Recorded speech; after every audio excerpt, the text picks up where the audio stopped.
call me a god. You call me a god. You call me a god. You call me a god. Let's go. I'm about to go off like a weapon. Fuel to the top, gotta fill up. All right, welcome back to the Juggernaut Show, everybody. And today I'm here to give you my SummerSlam 2025 review. So this was the first ever two-night SummerSlam for WWE. And I gotta say this, outside of WrestleMania, there should be no other pay-per-views, for 2 nights. There shouldn't be.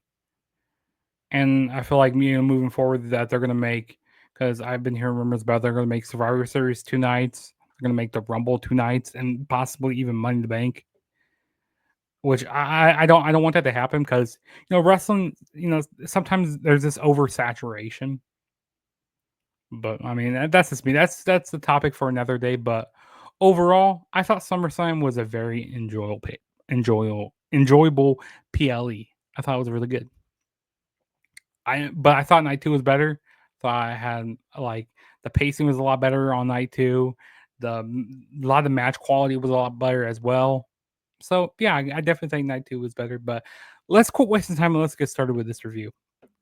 So to kick off night 1, we had main event Jey Uso tagging up with his cousin, the OTC Roman Reigns, and this was his first match back since WrestleMania 41. And they were going up against a vision of Bronson Reed and Braun Breaker. Yes, we finally have a faction name for Seth Rollins' faction. And also the Oracle Paul Heyman was in the corner. Yeah, I'm happy this wasn't the main event because there was rumors about this could have been the main event for night 1. If this was the main event for night 1, I would have been very disappointed because I don't know, I feel like the chemistry wasn't there at some points in this match. Also, I didn't like how during the match, Roman Reigns and Jey Uso, they were dancing, they were eating, they ran it back, they go what Jey Uso always does. I did not like that they did that during the match. But I think, why there was so much hype around this match is because this was Roman Reigns' first match back since WrestleMania. Because I probably wouldn't have cared about this match as much because, well, yeah, I like that, we have Roman Reigns back here. And also, I felt like the wrong team went over in this match. Jey Uso and Roman Reigns should not have won.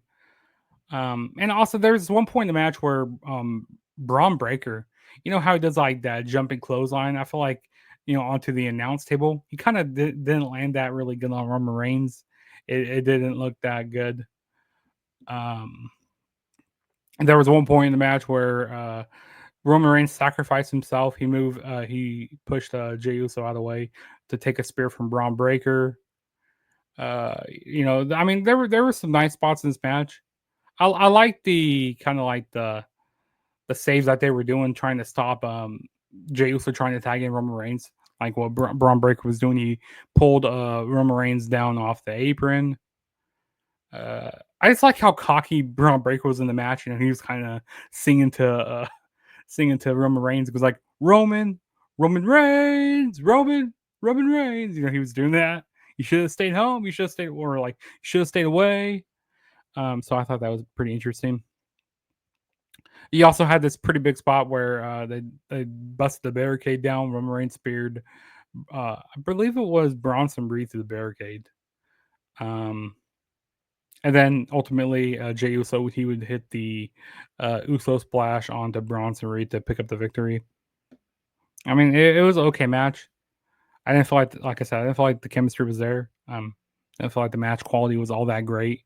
I mean, they got a lot of time in the match, but I felt like they got a little too much time, to be honest with you. But it was okay for what it was. We'll move on to the next match, which we had was the women's tag team titles on the line. We had Roxanne Perez and Raquel Rodriguez of the Judgment Day going up against a team We're Not Friends. That's what I like to call them, of Alexa Bliss and Charlotte Flair. Yeah, I mean, this was okay. I mean, the beginning of the match was the crowd really wasn't into it all that much. I mean, there was points where Alexa Bliss, she was trying to hype up the crowd. But I just didn't think like at the beginning of the match, the care wasn't really caring until until like halfway throughout the match, Alexa Bliss tagged in Charlotte Flair. These past few weeks, p- fans been chanting for Charlotte Flair. They've been liking what she's been doing. Like this, she's not revolving around the main title picture, so it's kind of a breath of fresh air for Charlotte Flair.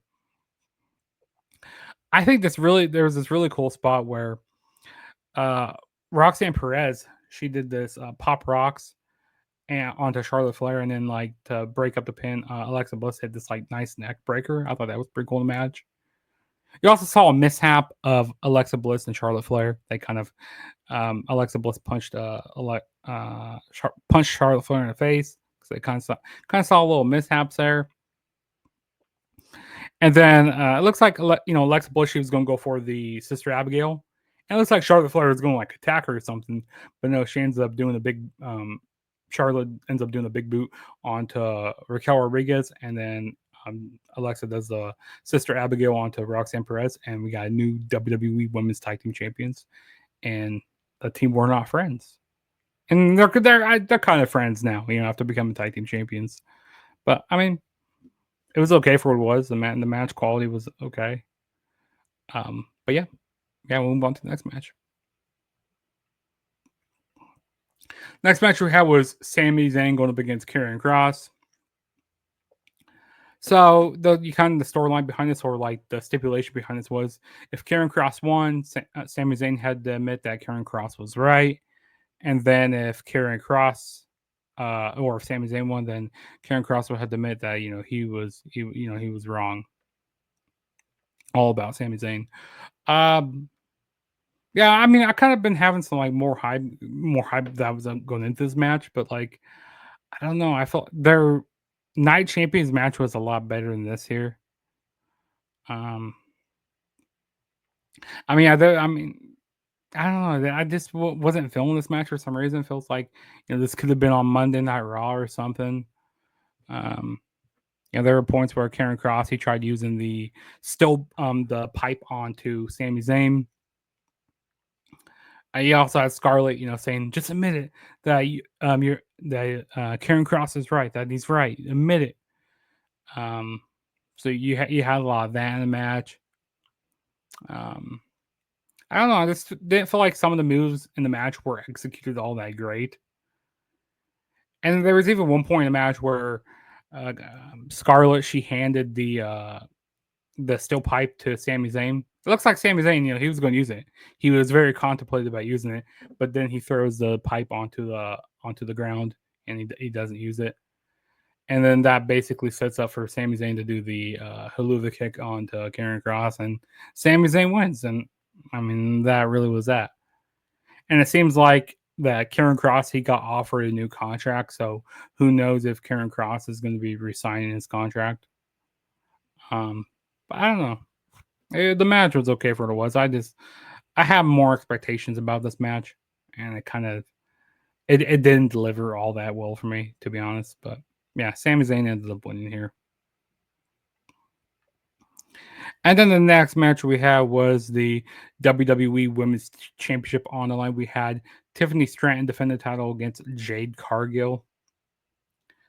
And going into this match, I'm like, oh yeah, definitely Jade Cargill's winning. She's winning this match here. But yeah, I was kind of surprised that they let Tiffany Stratton retain the title. I was really surprised. They actually kept the match pretty short. I mean, this was a lot better than the match at WrestleMania between Tiffany Stratton and Charlotte. And it was a lot shorter match as well. So yeah, so I gotta say that right there. I don't know. Maybe they don't believe in Jade Cargill. They don't think it's quite her time yet, which I agree. I don't think it's quite Jade Cargill's time to win the title. Give her a little bit more time in the ring. Give her a little bit more time to polish up and stuff. I mean, but like I said, the match was okay. Only got like 7 minutes in there. Like, really didn't have enough time to get going. I really like the counter of the Jaded off the top rope, and then Tiffany Stratton, she turned that into the prettiest moonsault ever to retain the women's championship. I thought that was pretty good. I even like how Tiffany Stratton, she took the Jaded, and like she ended up like rolling over onto the ropes, like getting a rope break that way, kind of saving herself. Um, I mean, the match was okay. It's nothing to write home about, but yeah, it was okay for what it was. And then the next match we had was RK Roll of Randy Orton and Jelly Roll going up against Drew McIntyre and Logan Paul. Now going into this match, I go I this is gonna be like a piss break match, but this was better than what I thought it was gonna be. Jelly Roll actually looked pretty decent in there. Logan Paul, he was selling for Jelly Roll in this match. And also, I'm surprised that Drew McIntyre and Logan Paul went over here. Because surely, they're going to have the celebrity and Randy Orton go over. Surely they're going to have that. But no, they had Drew and Logan Paul take the win here. I mean, this match was definitely overbooked a lot. You had this big spot where kind of Logan Paul, he was doing the, where Stone Cold used to shatter the beer cans. And then he did this. Logan Paul did this nice frog splash off the top rope onto an announce table onto Jelly Roll. So Jelly Roll, he was taking some pretty big spots. He has some pretty good nice hot tags in this match. Randy Orton, he was trying to hype up Jelly Roll a lot in this match. Jelly Roll, he's been losing some weight. He's been putting his time in the ring. He's actually been putting in some effort. So I think that's really been good with Jelly Roll. He hit this pretty nice choke slam onto Logan Paul. He even hit this nice. It was like Logan Paul was on the top rope, and then Jelly Roll did a power slam onto Logan Paul. Now, when he was kind of getting into a little bit with Drew McIntyre, the offense that he got on there wasn't all that believable. He hit a black hole slam or a boss man slam onto Drew McIntyre. That didn't really seem all that believable. But yeah, ultimately in the end, Drew McIntyre and Logan Paul went over. Hey, like I said, better match than what I expected it to be. So kudos to WWE here. Okay. And then the main event of night one, we had the World Heavyweight Championship on the line.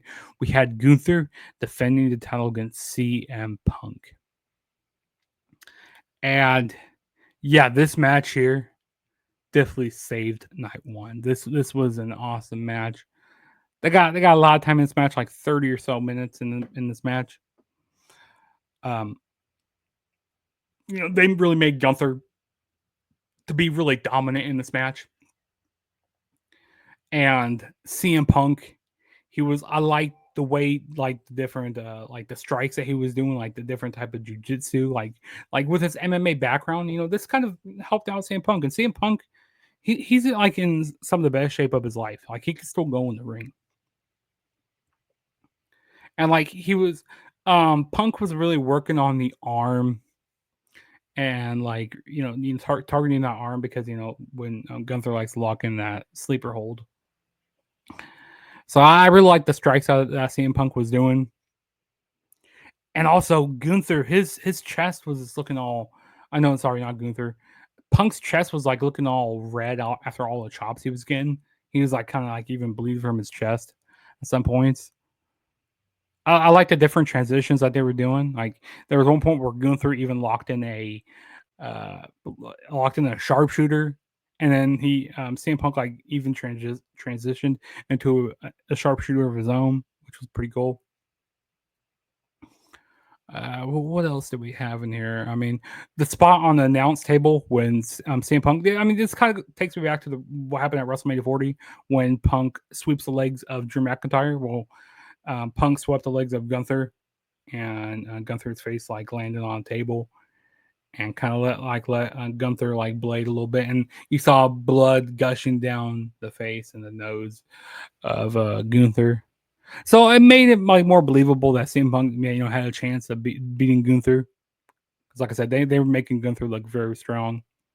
And even with the blood in his face, he could still, he's still locked in the sleeper. It goes oh, is Gunther going to retain here? So that was really nice in the match. Some nice visuals there.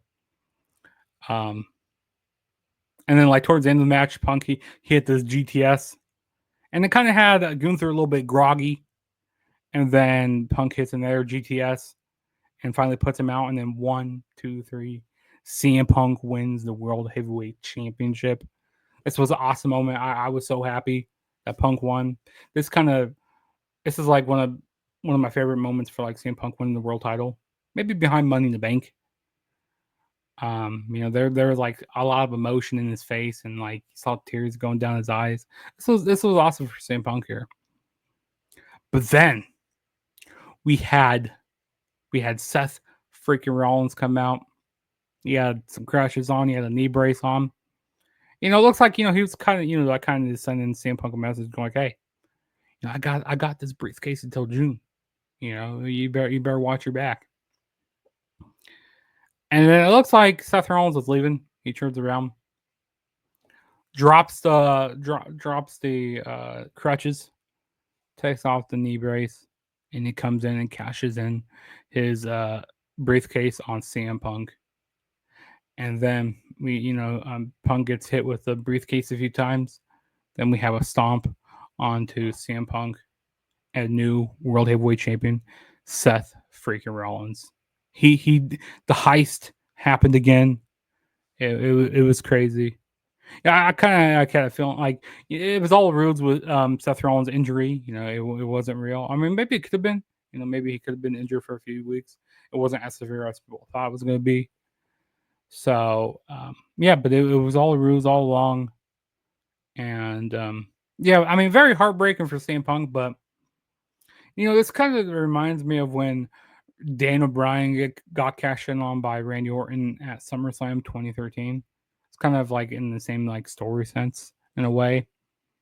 So I feel like, looking, long term storytelling, I feel like Punk, I think he's going to win the Rumble next year, 2026. I think he's definitely winning the Rumble. Yeah, I mean, yeah, cool moment for Seth Rollins. He still takes the title again. Maybe it makes this faction kind of more legitimate because like when Braun Breaker and Bronson Reed lost, like what makes me care about this faction?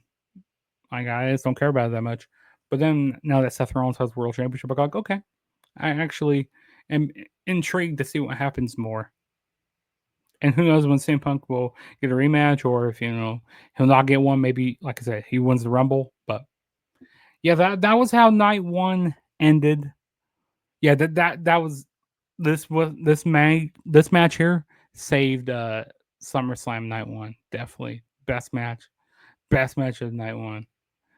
But now we are going to move on to night two, which night two kicked off with the Women's World Heavyweight Championship on the line. We had Naomi defending the title against Rhea Ripley and Io Sky in a triple threat.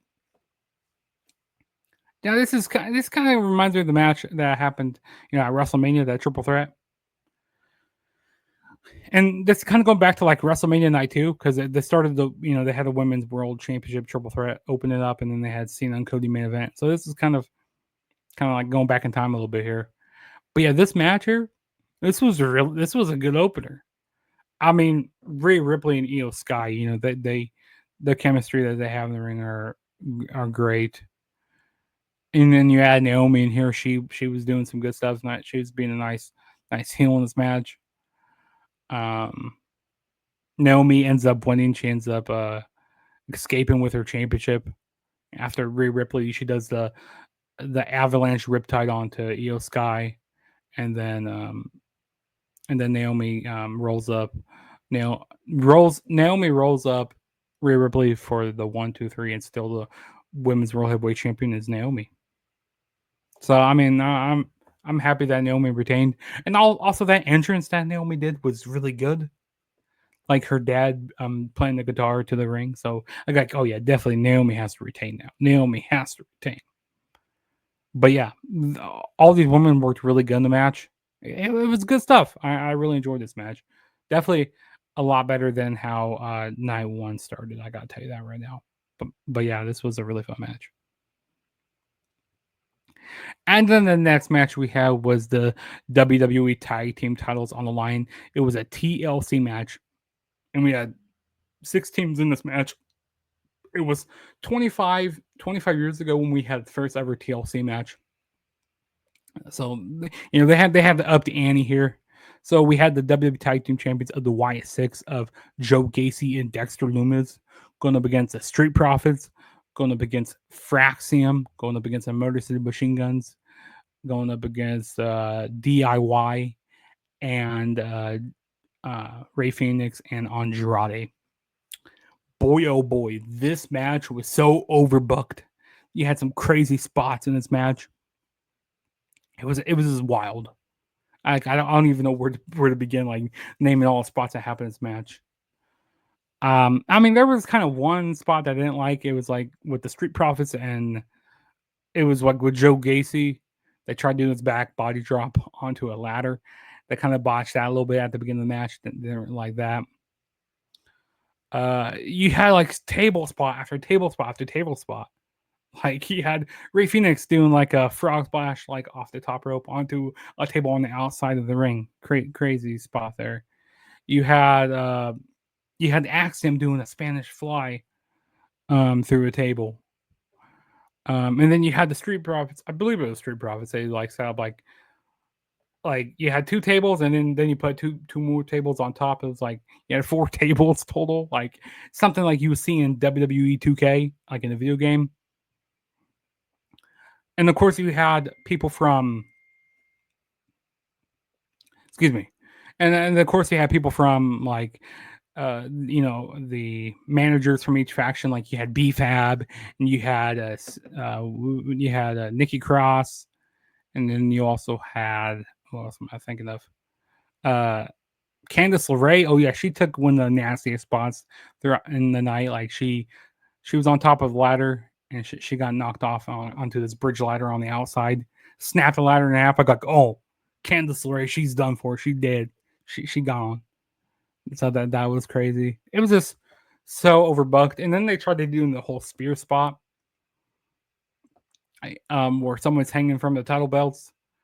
But it was cool what Tommaso Ciampa he did. He like hung upside down. Like that takes a lot of body strength to do that. That takes a lot of body strength to do. So he was hanging on his title belts for a while upside down. So I like what they did there. But ultimately, in the end, the White Six were retained, which that's who I had winning. Which because I didn't feel like it was time for them to lose the titles. They just recently won them, so yeah, it was good for the White Six to retain. But yeah, it was an amazing match. I enjoyed it. Definitely, if you haven't watched the match yet, go check it out. Go check it out. Amazing match. And then the next match we had was the women's intercontinental title on the line. We had Becky Lynch defending the title against Lyra Valkyria in a no disqualification match. And the stipulation was in this match, if Lyra Valkyria lost, she can't challenge for the title as long as Becky Lynch is champion. I gotta say, this was kind of the weaker match out of the trilogy that they did. I think their best match was definitely Backlash. I really enjoyed that first match that they did. But I mean, I think it was pretty cool. Like the different ways Becky Lynch was like implementing like how to stop at Lyra Valkyria. Like there was one point where she like used zip ties to like handcuff Lyra. I thought that was pretty cool. And it's interesting to see how Lyra Valkyria is going to get out of those zip ties. I think she used like an extinguisher, fire extinguisher. Like there's like some sharp parts on the extinguisher. And then there was one part where Lyra Valkyria even got wrapped up in a chair. that was pretty crazy. Kind of like got straight jacked in a chair. What else? We saw a lot of candlestick spots. A lot of candlesticks. There's like Michael Cole was even talked about how Becky Lynch was playing a role in Happy Gilmore 2, which I still need to watch that movie. I still haven't watched Happy Gilmore 2 yet, but Becky Lynch is a part of it, and also MJF is in the movie too as well. But I definitely like the different ways they were implementing like the weapons into the match. And of course, we had not Becky Lynch. We had Bayley come out, try to help out Lyra Valkyria, but ultimately in the end, it will cost Lyra. because Lyra will get punched in the face by Bailey, and that will let Becky Lynch pick up the victory. So now Lyra can't challenge for the title. I kind of saw that coming a little bit with Bailey getting involved or kind of costing, Lyra here. So maybe they do I don't know, maybe they do Becky and Bailey in the future, and then Bailey takes the title. Bailey takes the title off of Becky. Maybe they do that, and you can have Bailey and like a Lyra feud. I don't know. This is something I'm spitballing there, but yeah, Becky Lynch ended up retaining here. Like I said, I think it was the weaker match in like their trilogy, but it was still entertaining match nonetheless. So we move on to the next match. Then the next match we had was the United States Championship on the line. We had Solo Sikoa defending the United States Championship against Jacob Fatu, the Samoan Werewolf, in a steel cage match. Yeah, this match here, I really wasn't feeling this match a whole lot. Like, going to this match, I'm like, oh yeah, this is gonna be good. You had a lot of interference in this match. Yeah, there was one point where Jacob Fatu, he got handcuffed to the top of the steel cage in the match. A lot of interference. Even had like Jimmy Uso coming out trying to help out Jacob Fatu. The fans were chanting for Jey Uso. They wanted Jey Uso more than they wanted Jimmy. I mean, yeah, the spots were okay in this match, but I don't know. This match wasn't really anything to write home about. And yeah, I mean, I really don't like how Solo retained the title. Like he like kind of falls out of like the steel cage or whatever. Like I didn't really like how he retained. But the aftermath of the match was pretty good. Jacob Fatu brings like the rest of the MFT in the ring. He beats him down and he does this big moonsault off the top of the cage. So the aftermath was pretty good. But other than that, I mean, I feel like this feud is far from over, and we're definitely going to begin in Tama Tonga. Definitely in the future. I don't know when he's going to be returning, but I think we're going to begin him sooner than later. But I don't know. This match didn't really do all that for me. I was expecting it to be a lot more, but I don't think people really care about this whole MFT, and they don't care about this all that much, which is really unfortunate because I like a lot of these guys in MFT. But yeah, Solo Sikoa retains though. And then the next match we had was the Intercontinental title on the line. We had Dominic Mysterio defending the title against AJ Styles. Now, I liked the way AJ Styles, he was doing his entrance. He had a low rider. He also had the attire that Eddie Guerrero had on again when they did the Rey Mysterio versus Eddie Guerrero match at SummerSlam for the custody of Dominic back in the day. So I really like that. Eddie Guerrero's attires were like really amazing. That like they were put together really good. So that's really good there. But this was a really entertaining match. But I gotta say this. I mean, Dominic, he's definitely not on the level of AJ Styles. And like I said, you saw a lot of shenanigans in this match. He had a lot of tributes to Eddie Guerrero here. Because there was one point where Dominic, he kind of like laid out, kind of like acted like he got hit with the steel chair, and then AJ Styles, he kind of did the same thing. He put the steel chair around his neck while the referee wasn't looking. So I thought that was pretty entertaining in the match. And then like you can't forget about the part where Dominic, he unzipped his boot. It was kind of like when we had Kurt Angle and Eddie Guerrero. Eddie Guerrero did that same thing where he lost his boot. So I like how they were doing some callbacks to that. But Dominic, he lost his boot, and then that led to Dominic picking up the victory, hitting his frog splash off the top rope. And still the Intercontinental Champion was AJ Styles. So yeah, definitely fun stuff.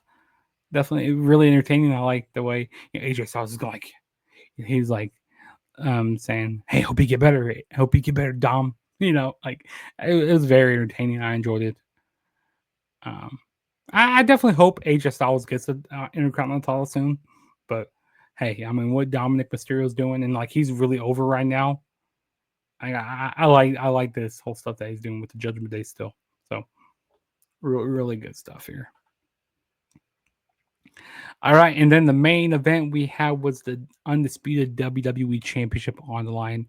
We had the never seen 17 John Cena going up against the American Nightmare Cody Rhodes in a street fight. Of course, on that SmackDown we had John Cena turn babyface, which I got. Yeah, Cody's definitely going to be winning this, and I like, is this all a ruse? Is Cena still a heel? But Cena, he doesn't lie a lot. I think he was tired of doing this heel run. See how it's working. And people like really switched up quick. They switched up the back to cheering him a lot again. And like, yeah, it's like old entrance back. I gotta say, this match was like so overdone here. I mean, you knew it was gonna be, but we got this main event was a lot better than the match that we had at WrestleMania. We had no interference like with Travis Scott. The Rock wasn't there because the Rock, he's filming a movie, so he wasn't going to be there. So there was no interference with anybody in this match. And we got the Cena like that, the babyface Cena that puts on these amazing matches. He pulls out some spectacular moves. Like there's one point where John Cena pulled out like a code red. He hit he hit like code red in this match. You remember how Cena used to do the throwing the steel steps, like back in 2015 or so? Well, Cody Rhodes was on the outside of the ring and Cena threw the steel steps at Cody Rhodes. I thought Cody Rhodes might have broke his arm there. Thank God nothing crazy happened there. What else do we have? You had this even like this crossroads through like a table. It kind of looked like an ace crusher a little bit. I mean, this definitely, like I said, this match was definitely overbooked. It's so many finisher spots, finisher to finisher. I feel like Cena hit like nine AAs or something in the match. They even fought in the crowd. They had like this barricade spot where Cena suplexed Cody Rhodes like on a barricade. So I thought that was pretty cool.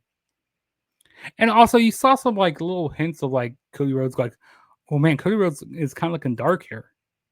Like he took a part of the bottom turnbuckle and like he was using it as a weapon. It kind of reminds me of the last man standing matches like between John Cena and Umaga. That's what that kind of takes me back to.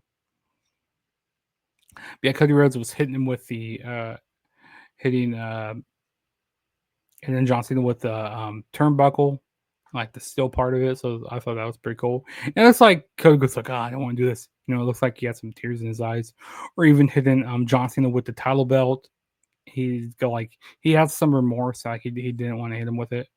Also, the whole stuff with Tyrese Halliburton, John Cena doing the "you can't see me" to Tyrese Halliburton and taking his crutch and using it as a weapon on the Cody. I thought that was interesting. And then there was this even interesting spot where John Cena and Cody, they went backstage, like they went under the stage, and you know how Cody rises up, in his entrance. Well, John Cena had him on his shoulders, and then as they were going up, they were going back to the ring. John Cena did the AA there to him. Like I said, there was like 9 AAs, and then even had this avalanche attitude adjustment on the Cody. And then there was a whole bunch of crossroads. The crossroads, some of them didn't look as good. I feel like it hurts Cody more than it does his opponent. That's what it seems like to me. But yeah, Cody Rhodes ends up getting his undisputed championship back. John Cena. It looks like like people giving him a standing ovation. John Cena at the end of the match.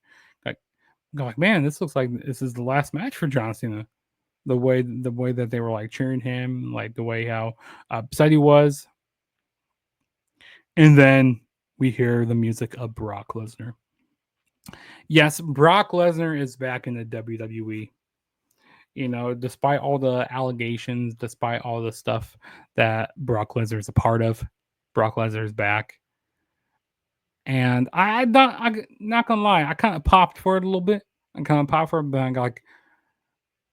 I feel like we've seen this so many times with John Cena and Brock Lesnar. Like, what's the point of bringing Brock back? I guess Cena wants to face a lot of his, former people that he's faced in the past, like his big matches. And Brock Lesnar is one of them because Brock Lesnar really helped elevate Cena back in the day. So I mean, but it's cool and all, but it's like we've been on this road so many times because like the night after WrestleMania 28 on Monday Night Raw, Cena gets F5'd. And I think after SummerSlam 2021, I believe, F5'd by Brock Lesnar. And then it's the third time here. Brock Lesnar comes out, gives John Cena an F5. So maybe it looks like we're setting up towards the John Cena and Brock Lesnar at Clash in Paris. But I don't know. People like are in between on this. Some people got happy that Brock is back. Some people go like, oh, like he's still in this ongoing stuff like that with Vince McMahon and like all that terrible shit that happened. I'm not gonna get into it right now, but I don't know. I mean, like I said, I popped for it a little bit. It's gonna be interesting to see how they book this. Hopefully, maybe this is gonna be like a one-time thing. Hopefully, they don't do this for like the next 4 months between Brock Lesnar and John Cena. But yeah, I mean, like I said, I popped. It was cool. But yeah, Cody has his title back. Got Brock Lesnar back in WWE. And people going like, oh yeah, this Brock Lesnar saved SummerSlam. He definitely did. He didn't save SummerSlam, but I gotta say, SummerSlam in a whole, it was really good. It was an enjoyable show. But I just wish it wasn't 2 nights because this takes a lot of you out when the weekend's over. But the main events for both nights were amazing. You had some undercard stuff that was good. But yeah, definitely I enjoyed SummerSlam for the most part. But go down in the comments, let me know what you guys thought of SummerSlam. What was your guys' favorite match? And also, don't forget to follow me on my social media platforms. Go follow me on X and Instagram at the True JSP, and also go follow me on TikTok as well. The Juggernaut Show. I do reactions on there, pay-per-view predictions. I do a lot of stuff on my TikTok, so definitely go follow me over there, and also subscribe to me here as well on YouTube. And also go hit the like button to help out my videos in the algorithm. And I'm definitely gonna be having more content. I was really busy this week. I would have had SummerSlam review out earlier in the week, but things happened, and life happens. But yeah, I'm here with got my SummerSlam review for you guys, and yeah, this is your boy Jarrett. I was saying peace out, and I will see you guys in my next video. So peace.